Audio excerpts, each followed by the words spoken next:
বাংলাদেশে অবাধ, সুষ্ঠু ও অংশগ্রহণমূলক নির্বাচন দ্রুততম সময়ের মধ্যেই হওয়া প্রয়োজন এমন মন্তব্য করেছে ভারত। নয়াদিল্লিতে আয়োজিত এক সাপ্তাহিক সংবাদ সম্মেলনে ভারতের পররাষ্ট্র মন্ত্রণালয়ের মুখপাত্র রণধীর জয়সওয়াল এই মন্তব্য করেন। তিনি বলেন, বাংলাদেশের জনগণের আকাঙ্ক্ষা পূরণে একটি অন্তর্ভুক্তিমূলক নির্বাচনের বিকল্প নেই।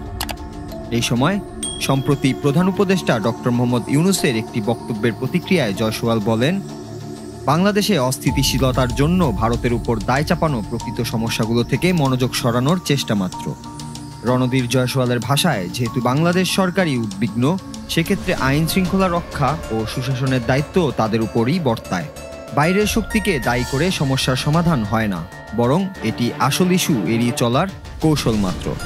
এর আগে নাগরিক ঐক্যের সভাপতি মাহমুদুর রহমান মান্না সাংবাদিকদের জানিয়েছিলেন, প্রধান উপদেষ্টা ইউনূস বলেছেন, বাংলাদেশ বর্তমানে ভারতীয় আধিপত্যবাদের চাপে রয়েছে। তার ভাষায়, ভারত আমাদের পরিবর্তন মেনে নিতে চায় না এবং আমাদের দুর্বল করে দিতে তৎপর। তবে ভারতের পক্ষ থেকে এমন অভিযোগ স্পষ্টভাবে অস্বীকার করা হয়েছে। তাদের বক্তব্য, বাংলাদেশের অভ্যন্তরীণ সমস্যা সমাধানে ভারতের বিরুদ্ধে এমন অভিযোগ দায়সারা মন্তব্য ছাড়া আর কিছুই নয়। রণধীর জয়সওয়াল আরও বলেন, বাংলাদেশের ভবিষ্যৎ নির্ধারণ করবে সেখানকার জনগণ। তাই জনগণের স্বার্থ রক্ষায় অবাধ ও স্বচ্ছ নির্বাচনের আয়োজন করাই এখন সবচেয়ে জরুরি। Noor Raju, Bangla TV, news desk.